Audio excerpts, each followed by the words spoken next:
ابتدا ہے رب جلیل کے بابرکت نام سے جو دلوں کے بھید خوب جانتا ہے۔ دیکھتی آنکھوں اور سنتے کانوں کو طارق عزیز کا سلام پہنچے۔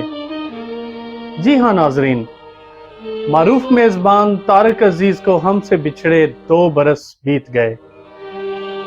انہوں نے نیوز کاسٹنگ کے شعبہ سمیت پروگرامز کی میزبانی، فلم میں اداکاری سے لوگوں کے دلوں پر راج کیا۔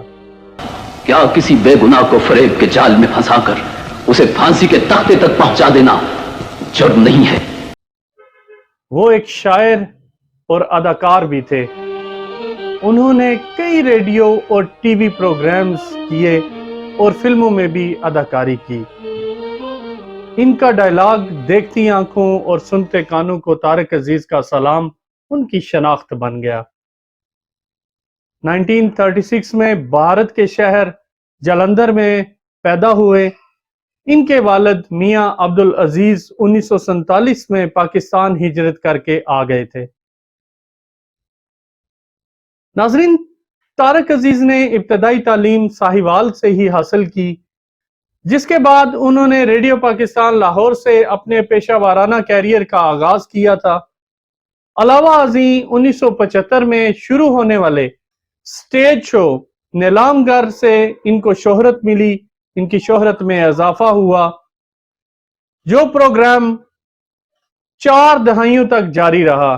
طارق عزیز نے 1960 اور 1970 کی دہائیوں میں پاکستانی فلموں میں سائیڈ رولز بھی کیے۔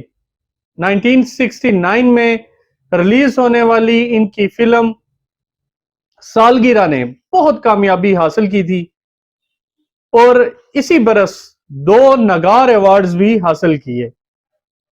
ان کی سب سے پہلی فلم انسانیت جو 1967 میں ریلیز ہوئی، اس میں انہوں نے اداکار وحید مراد اور اداکارہ زیبا بختیار کے ساتھ مل کر کام کیا۔ ان کی دیگر مشہور فلموں میں سالگرہ، قسم اس وقت کی، چراغ کہاں روشنی کہاں وغیرہ قابل ذکر ہیں۔ طارق عزیز کو ان کی فنی خدمات پر بہت سے ایوارڈ مل چکے ہیں اور حکومت پاکستان کی طرف سے 1992 میں تمغہ حسن کارکردگی سے بھی نوازا گیا۔ 1996 میں پاکستان مسلم لیگ نون کی ٹکٹ پر لاہور سے رکن قومی اسمبلی منتخب ہوئے اور 1997 سے 1999 تک قومی اسمبلی کے رکن بھی رہے۔ طارق عزیز نے اپنی وصیت میں لکھا تھا چونکہ ان کے ہاں اولاد نہیں تھی، اس لیے انہوں نے اپنے سارے جائیداد اور اثاثے پاکستان کے نام ہی کر دیے تھے۔ شوگر کے مرض میں مبتلا ہونے والے طارق عزیز 17 جون 2020 کو 84 برس کی عمر میں دنیا سے رخصت ہو گئے۔ وہ اکثر بابا بلے شاہ کے اشعار اپنے پروگرامز میں کہا کرتے تھے، چل وے بلیا اوتھے چلیے جتھے سارے انے، نہ کوئی ساڈی ذات بچانے نہ کوئی سانو منڈے۔ انہی الفاظ کے ساتھ اپنے میزبان ہارون رشید کو اجازت دیجیے، دعاؤں میں یاد رکھیے گا۔ اللہ حافظ۔ کیا جرم کا یہ انداز قانون کے ساتھ ایک سنگین مذاق نہیں ہے؟ اور اگر ہے تو میں ان کے لیے بدترین سزا کی سفارش کروں گا۔ That's all, my lord.